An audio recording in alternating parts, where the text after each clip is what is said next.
Morning, Deirdre. Good morning, Tom. How are you today? I'm doing great. Glad Okay, to hear it. where am I? Let me I get out of just your way and do let you not look. know. That's a confusing landscape to me. It looks Britishy in terms of house, but those look like the Alps in the background. So where are you?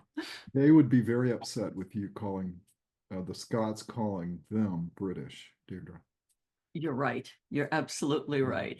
So This you're in is Scotland. Oh, Ballacluish, okay. Interesting. which is on do you know where that is? Well, it's the northwest corner of It Scotland. is. Yes. It is. Uh-huh. It's slightly, this is right on the water, on the Yes. Atlantic. Not this, this is obviously a lake, but yeah, you're right on you're not on the coast because I think there's a piece that comes down there that shields it from the ocean, but you're in the North Atlantic Yes, you are. and it looks a little bit like, um, that looks familiar to me. That shape of the one off my left shoulder. Mont Blanc, maybe? Could be Mont Blanc, but let's not confuse people here by Yeah, putting them right. all over the Exactly. place. Well, we better Scotland, get let's get down to business, right? right. So a lot's been happening, Deirdre. A lot's been happening, and you and I have certainly had a lot to talk about the past week, 2 weeks, 3 weeks, and so forth. And even the last couple days, right? Yes. And one thing that you and I have been talking about is that all of this change provides a tremendous opportunity for people to shape that very important thing that we've talked about a number of times, and that's value exchange. That So, with Deirdre, change, you're not going to immediately climb vertical to 100,000 feet on me in 2 seconds, are you? again, No, I didn't mean to stump you like that. No, you mean we'll jumping come right back to down. We'll value come back exchange? down. We'll come back down quickly. But yes, We'll value, come, it is we'll come about down value very exchange. quickly, but let's set a framework here because where my mind has been going with all of the changes, everyone's business is going to be changing.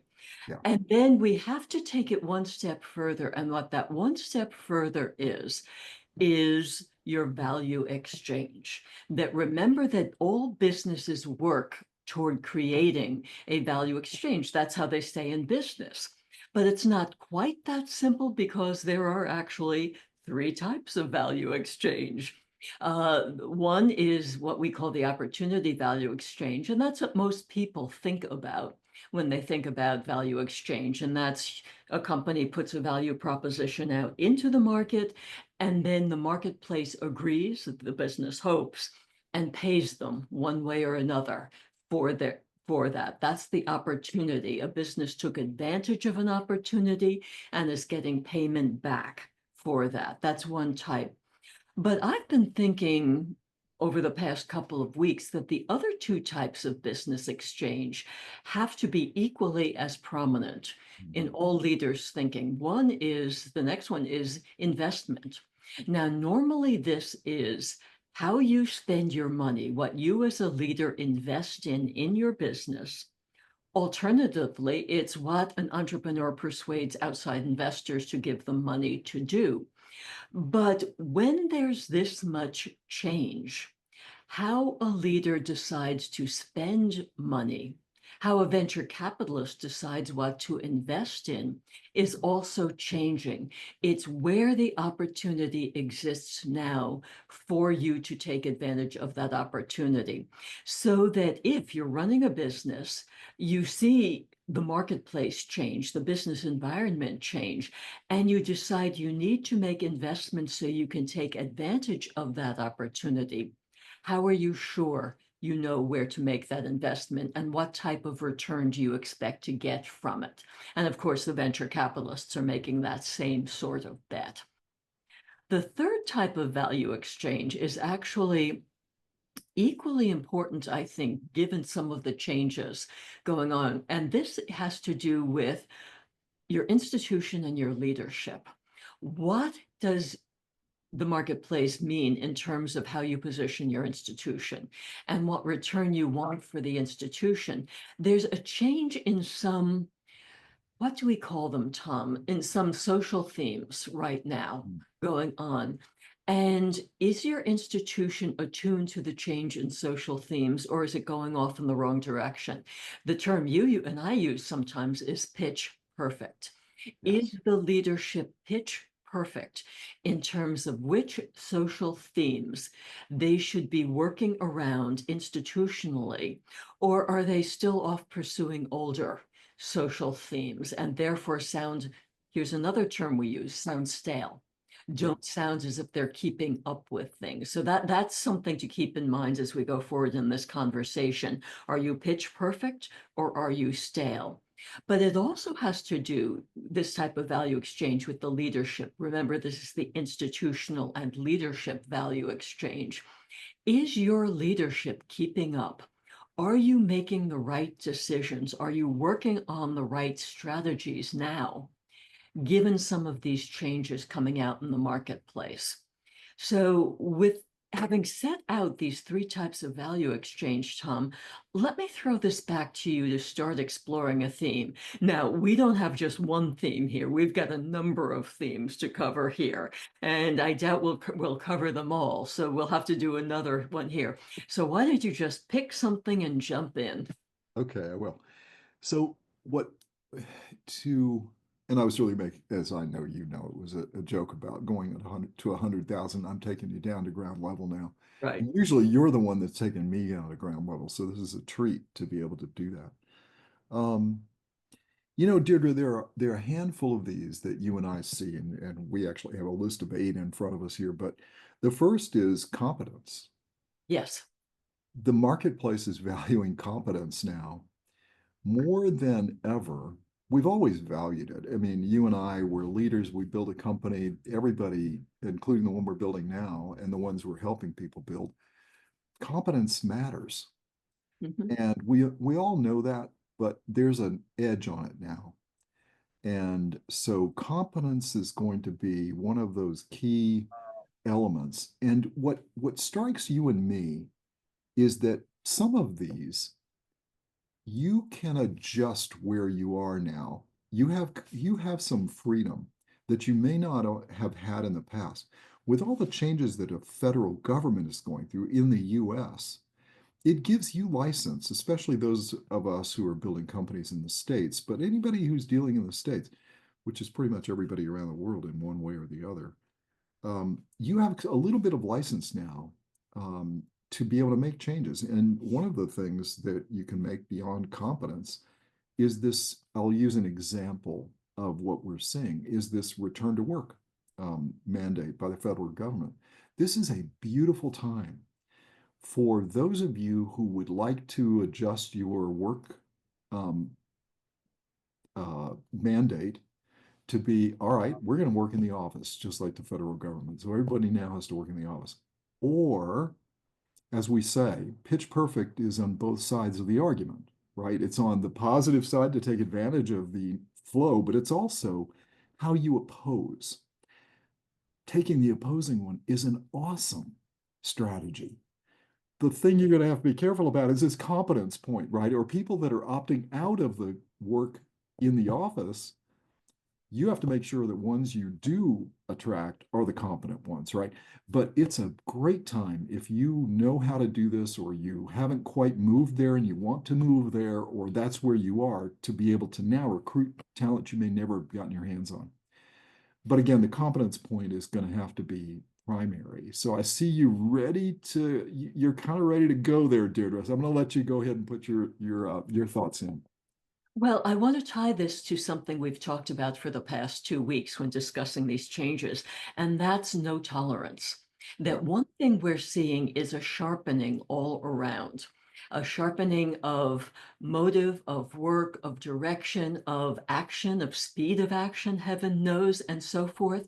So that while you are competent, similarly, there's no tolerance for people who are no longer competent. One of the concerns that many companies have had by having the remote workforce is whether their remote workers have been keeping up with changes in the workforce, keeping up with their training, keeping up with the technology, and so forth.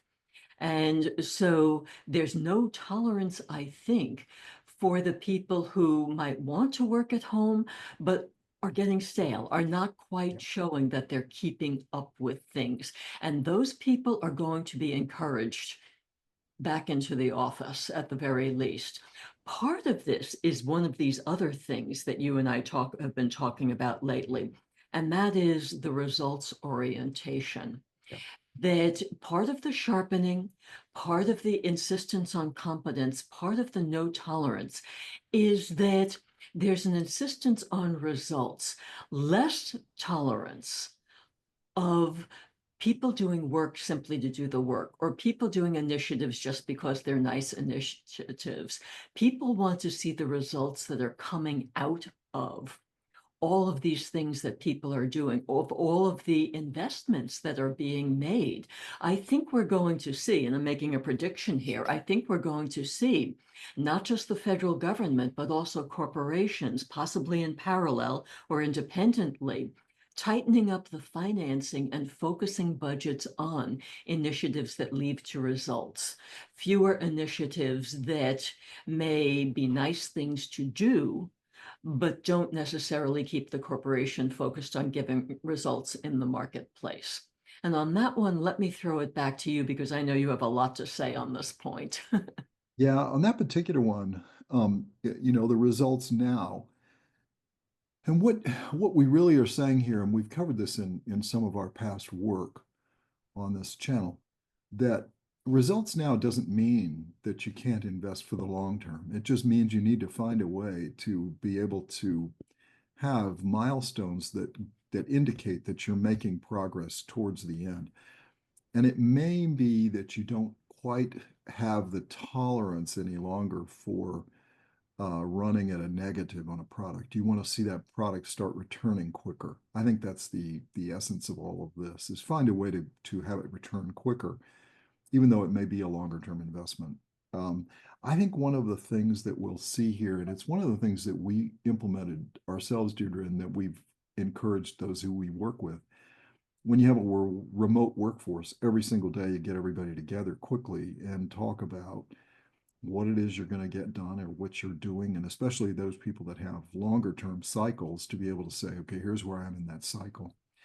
I think what this is going to require is a weekly report on where are you Mhm. for everyone. So Right. even if you're in the office, it's going to be sitting down and, I do this and I know you do too, but I do this every Sunday. I sit down and say, okay, here's what I did. Now I keep track of it every day, but here's what I did for myself. And I separate it out into various categories. I think we're going to be driven to that level of reporting. I think daily, I mean, having done this for a very long time, daily reporting on results is hard unless you have a business that is manufacturing and manufactures or produces results on a daily basis or on all the subsegments of daily right down to the second, or even microseconds.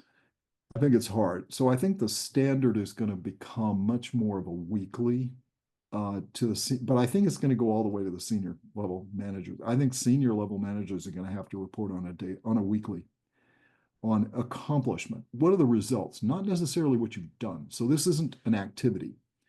This is what accomplishments have you made? What were the Mhm. accomplishments that you achieved? So it's not a report on uptime or report. No, this is what new things have you achieved to add to that value equation that you and I talk about.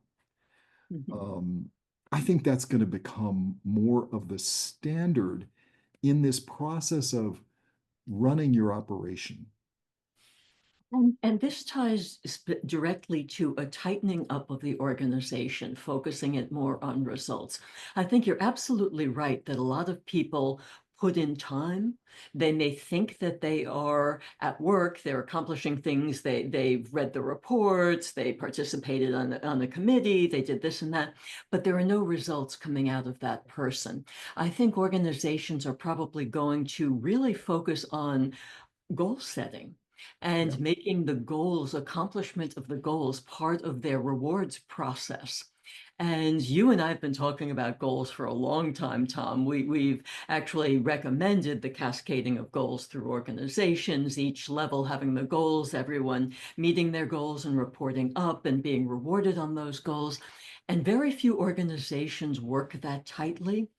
I think we're going to see more and more of that so that each individual in a corporation is going to be working toward specific goals, all of them rolling up to overall corporate objectives here. Um, I think you're absolutely right. I think we're already starting to see that some managerial and executive positions that are not focused on results may be downgraded in a corporation, may disappear in a corporation. You're no longer going to be able, and I believe this, be able to do well, what we used to call a soft job.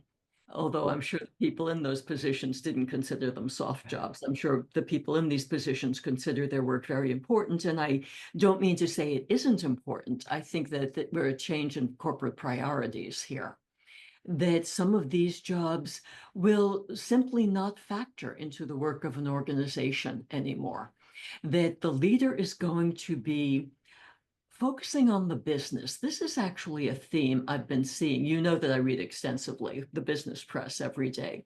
I've been starting to see a theme in the business literature about how businesses need to be doing business, to being focusing on business, to focus on the purpose of the business, the work of the business, delivering the results of the business.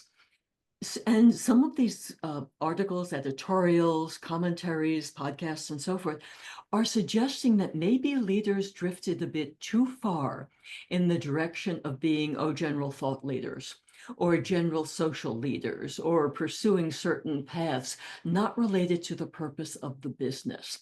And I think we're going to see a lot of that sort of activity going away. I think this is in parallel to the federal government and obviously also state governments and local governments as well, with the focus on purpose and accomplishing without the expenditures in other directions, the expenditures of time in other directions, but focusing on accomplishing the work, accomplishing it quickly, and then again, delivering the specific results that this business is supposed to do, as opposed to trying to accomplish other purposes in the workplace. It's going to be very interesting to watch how this happens. I could be wrong on this. It could be that businesses decide that they still do want to focus on other issues, social issues, nonprofit issues, and so forth. I just don't think that that's where leaders are going to want to focus. And part of the reason is that there's all of the change, particularly in the emerging technologies and the drive for all companies to start using these emerging technologies. This sort of massive change management requires all of the energy of the leader. And leaders are not going to have the ability to expend their energy in ways beyond making sure that their organizations do right by technology, produce the results in relation to technology, and make the right decisions here. There are a lot of decisions here, and it's going to be very easy for leaders to make the wrong decisions if they're focusing on other things or not focusing laser sharp on what technologies can do for a business, how companies can execute on this, on the use cases. What what I believe is exactly what you've said, Deirdre. We are going to have to all be focused on delivering results, not activity, but results. And that may be only one thing because it's just what is the results? You may have had to do 100 things to get to that one thing. And it's really interesting for those of you that haven't done this in a while. Take a week of your own time and say to yourself on the weekend, what did I get done? What was the result? It's a stark thing to have to stare at, especially for those of us that are building something from the ground up. is what did I actually deliver to the marketplace? For us, it's pretty much what you're looking at. Now, to get this out, it's just one thing to do the recording that we do. There's a whole nother process that takes way more time than it does for us to do this to actually get it to the marketplace, to the right people with the right marketing around it and the right distribution and all that. It's only that that counts for me, not doing this. And it gets very interesting when you think about, okay, what have I delivered to the marketplace or to whomever you define as your market, right? And it's got to have now associated with it. So it can't be, people are going to want to know, what have you done for me lately? Absolutely. And let's tie it back to being pitch perfect again. That given all of the possible go-to-market channels, I'll put it that way. Let's bring in go-to-market here. Um, that you have to select the right distribution channels to reach the right audiences, the people that we think are going to appreciate this sort of commentary. It becomes that much more important for the leader to make sure to maintain alignment within any entity, within any organization.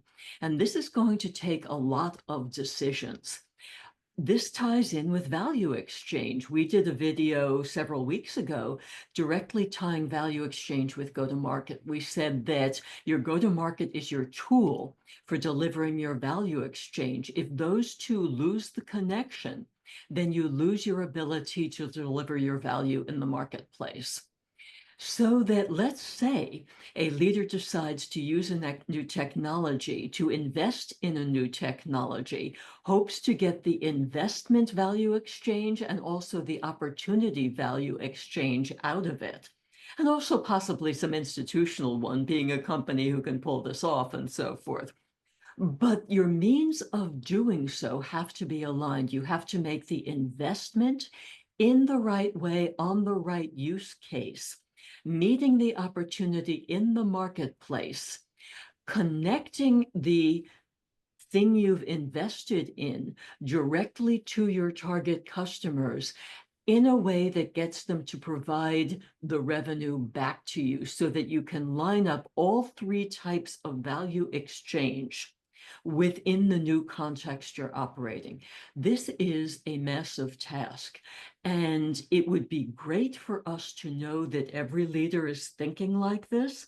I'm not entirely sure that this type of thinking is happening, which is why we're discussing this. It's not just an alignment of the aspects of your business.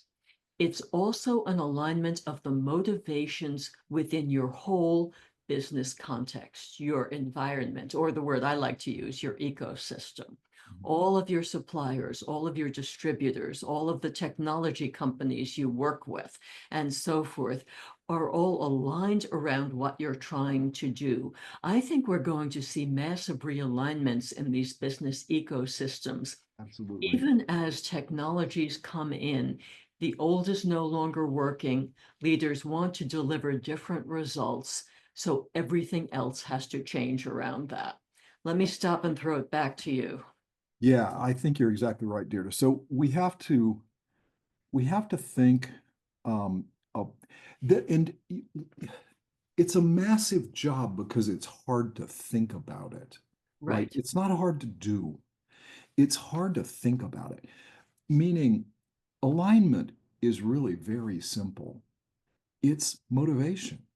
Yes. It's so all you really what you want to do is just check on your view of motivation of those people that you understand and make sure that those that that work for you or work with you that they are aligned and that the people they work with are aligned, right? That they've thought about it and said, yeah, and they can say, look, I deal with five people, five organizations are my suppliers, and all five are aligned. They can do what I need them to do. That's the test. Alignment equals motivation. It's just, are they motivated? And they don't have to be motivated in the same way you are. They just have to be motivated in the way you want to have them be, right? You and I play against each other every day, right? Not not completely, but we talk through things and clear up thinking on our side on what we're seeing and what does it mean for us as leaders. And then we translate that into these kinds of discussions for people, no matter what level you are in an organization, because everyone is a leader, right? It just Yes. matters on what you're leading, right? Yourself, right? If you're a sole proprietor or your organization or whatever. And I think that's the thing, Deirdre. It comes down to, your point about making sure that everything you're dealing with fits these characteristics we've been talking about, the competence, the no tolerance for big holes in what you're dealing with. I think there's another aspect, and I'll put this as more of an aside, but we talk about one of the critical aspects of you as you and I, meaning you and me, Deirdre, and those of us that we help, that we maintain this view of always keeping in the front of our mind, what are we missing? Yes. Because what we're missing may be the piece that'll tell us whether the motivation is right or not, or if there's some other problem. There have been a few situations, one in particular that happened recently that's incredibly tragic, was a disaster in airspace in the Washington, D.C. area. And I know a little bit about things, both airspace and Washington and flying helicopters and planes. And there's clearly something missing here, right? And there's something missing because the facts don't add up yet. They will. But I think what we all have been bothered by is, are our leaders missing the facts, right? I don't think our leaders are missing the facts this time. I think they have the facts. I don't think they want to tell us for probably a good reason, but soon we're not going to tolerate that, right? There's another issue with drones flying in the United States, and they've come out and said, okay, we just want to tell you it's not the enemy, it's us. Right. And then we're all asking, well, wait a minute, why were they flying in the first place? What was the reason? And I'm telling you, being part of this process, there's something missing there that they perhaps need to figure out, how do they tell us, right? Because it's just like this. They're trying to figure out how they tell us. That leads to the next one, Deirdre, which is open, no filters, right? This is the point that you and I, and this is something we have talked about for a very long time. We use this term that it is about talent. And people have now said, we're going to change to competence, merit, call it what you will. It's about people that can do what you and I are just talking about when it applies to a job in our business and a job in your business, right? And this is about, no filters, operating in an open way. Now, I expect that one of the aspects, as we've talked about, is we're moving to a more open situation. But I will say that with this move towards trying to reshape our country's value exchange, we're putting a 25% tariff on Mexico and Canada this weekend. Mhm. Absolutely. And What we does can, that do for our supply network, right? It goes the opposite direction, right? So when you say this, you're basically saying, look, we're not this goes both. It's the same argument as about being pitch perfect, right? There are two directions in all this stuff. And you may have to come the other way. We know a lot of businesses that have operations in Canada. yes. That gonna do? And how do you react quickly when this tariff starts Saturday?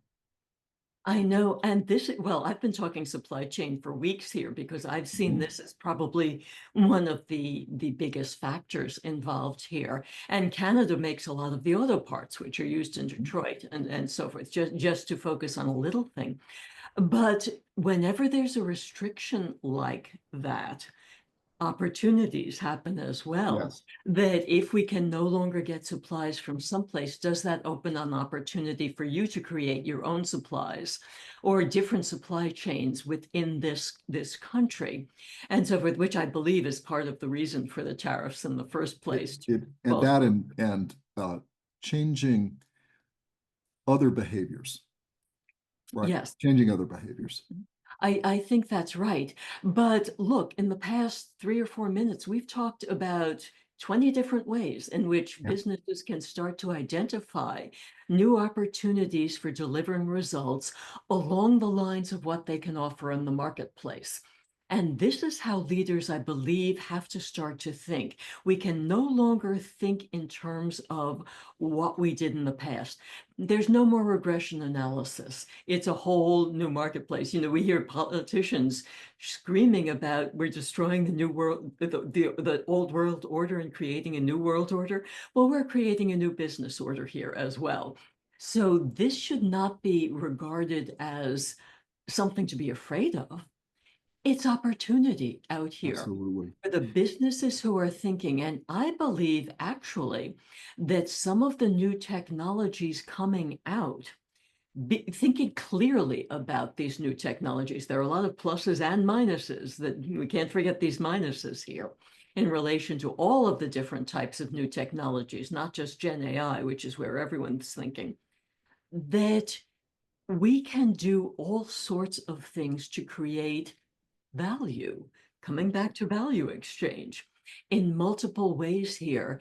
And talking directly to the leaders listening here, I believe that the leader value exchange is going to come to those leaders who can start to perceive these sorts of things, given all of the Yeah, glass breaking and reformulation going on right now in absolutely. the marketplace.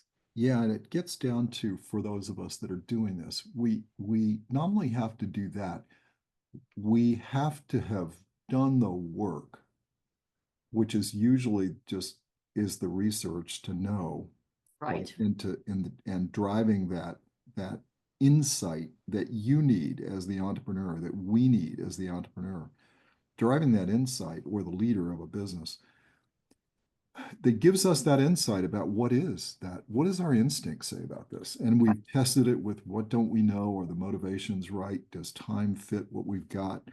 We've done those tests, but those common tests that we've talked about, applying that to all these changes, that's what we're talking about. And right, what what there are a couple of things. One is well, probably the most important thing is what's going to be really valued is what I'm calling at the moment profound leadership. You could call it deep leadership if you wanted. I'm using the term profound because I had someone who's a fairly high partner in a very large firm that produces results, so they're not necessarily a consultant. Um, they told me that one of the things that drives them crazy are I'm going to label it, Deirdre, and you're probably going to not approve of this leadership by self help, yes, I know right? exactly what you mean. And I think that everybody on this phone call or this video will know what I mean by leadership by self help, rather than profound leadership, serious leadership, proven leadership, Right, instinctual leadership, right? right, Driving results that matter, that have value in the marketplace or right, value to something or someone, right? right. That's going to be the key. And that is hard. That is hard work. And you and I know Yes, that. Now, one of the aspects of that, other than what we've just talked about, right? And we have a whole set of aspects about what is a great leader, and those still apply. And the yes, three tests that leaders, like people like us, that lead, what we have to test ourselves. What do we not know? What are we missing? Is it critical? And what are the motivations of the critical players? And can I deal with them? And do they align with what I need? And then lastly, was time my enemy or my friend? Right? right, And can I make it one of more of a friend? Now, I think with making sure that we're not employing leaders of self-help, right? That are leaders by self-help, that our leaders are profound leaders. They're people that do know, or they've got the instincts or the capabilities, and we build them. That right, becomes, as you have frequently said, Deirdre, as you've frequently said to us, it becomes really important for the remote leaders because they don't automatically get that ability. Like I was really incredibly thankful to Khalil Barsoom and others around IBM, where I got to sit and have coffee with them every single morning for the first half hour. Right. We talked through the business we were leading. We just talked it through. Now, at that time, it was a division of IBM, but it was really incredible. We got to sit down and talk about it almost every morning, and we missed it when one of us was out of town, which Right. unfortunately at IBM, because it was global, it was too frequent. But there's something really valuable in that. And somebody like me gained an incredible amount from Khalil, and he gave me many of the insights that you and I've written about, right? The assets of a business were Right. generated as a result of Khalil saying to me, what's really important to me in managing Right. this division? And he's one of the few people I was able to go back to and thank him for having done that at his home in Toronto. But that's one thing, Deirdre, is that profound leadership. But one of the one of the pushbacks that we are all going to face right now in all of this is another phrase, Deirdre, you're probably going to not be happy about: death by question. Yes. Okay. So, Right. do you know what I mean by that? I know exactly what Would you you mean. please explain to all the leaders on here what death by question is? Because I bet they know already that is going to be the pushback of the change that you probably want to make within your business. Sometimes you'll see the term resistance in there, and it's just death by question because that's how the resistance is manifested. But it's coming up with things that are off point most of the time that keep you from moving forward Yeah. in something. And we've seen this, for example, in uh, people, executives in the company who don't want to do something, who keep coming into your office with the most picayune questions, Yeah. doing this, that, and the other, and before you know it, a week's passed and nothing it has really happened, and because you've gotten all of these questions and so forth. And we see this in many, many different settings. But I sometimes see this in not-for-profit organizations. You know that I've spent a lot of time on Yes. not-for-profit boards where you have certain volunteers who want to go in a certain direction and the board has decided something else, but the Mhm. volunteer just goes off or keeps asking questions and doing their own thing, not in parallel with where the board wants to take the organization. And we've seen this in many times inside companies as well, Yeah. for-profit companies, where you have someone who says, well, I think they're wrong here. I'm just going to keep doing my thing. And eventually they'll see I'm right about this. So all Yes. of a sudden, one little group within a company is probably just destroying the entire schedule for a major initiative because they're going off and doing what they think they want to do instead of what the organization wants to do. Sometimes they will just keep coming and asking all the questions and questions and questions, which is why you call it death by questions. But you can always tell when they're off because their questions are off. I do think that you and I are we've done um, some private things for some of our members that where we go even deeper and we talk very clear examples and we that we wouldn't necessarily do here. So if you're interested in that, just let us know. Uh, that'll usually be once a week, and it's where we take a list of the current events and we just go down through and say, here's how this might apply to this, and here's what an insight you may not see that we may see. Right. We'll be doing that likely midweek, I think, and then these will continue to, barring my ability to deliver results or not, on the weekends. Because I'm the one that holds these up, not you, Deirdre. Um, and but let's just talk about, if we were going to sum this up, it's about what you want. Make sure you know what you want because you have a golden opportunity to reshape your business. Mhm. We just think that, right, in almost any way you may want, if the opportunity's there, right? Deirdre, the value exchanges are there. Well, that's just it. You can't want something that's wrong for the context.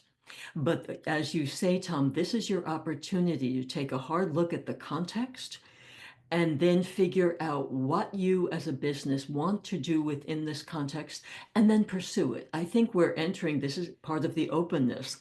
an era of freedom in action here. So there's tremendous opportunities for the profound leaders to really make their mark in business. And do it now, Do it now. Deliver right? your results now. Don't wait. You'll miss the moment. Exactly. Be pitch perfect Pitch perfect. Yes. on both sides of anything. And we actually did something on this where we talked about just recently, one of our videos, we talked about being pitch perfect, that it's two-sided. It is, if you're going with the market, make sure you stay pitch perfect. If you're opposing the market, there's some always room there. Make sure you're opposing it in a way that is pitch perfect. And anyone that does this for a living knows exactly what I mean. Yes. And there are people that know this stuff. We've got a buddy, Bruce Tuchel, that does this kind of stuff on both sides when needed, and he does an incredible job. And there are others around the country that do this, that if you're struggling with it, go to them. Lastly, profound leadership. Okay. Avoid leadership by self-help. Yes. Very Right. absolutely true. Nothing drives, I know that drives you up a wall. And I Oh, have never labeled it properly for you, Deirdre, but I think I did. oh, I have stories. Too much to talk about now. Yes. And then lastly, have your ears up for this underlying opposition resistance that comes in the form of death by question. Yes. And remember, what you've got to always test, what am I missing? So it needs to pass the what are you missing? Then motivation, is it aligned or not? And then lastly, the time element. And Yeah. those will help you navigate your way through this. It's always a pleasure. Always a pleasure, Tom.